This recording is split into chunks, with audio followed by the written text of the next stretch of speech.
500 வந்தாலும் செயல் வெற்றி ஆக்கி தரும் தாராள குணம் கொண்டவன்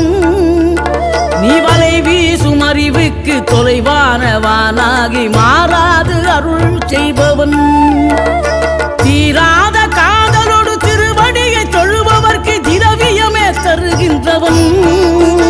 நீ தாராள உள்ளமோடு தவக்கோலம் கொண்டு பெறும் தார்மீக பொருள் தந்தவன்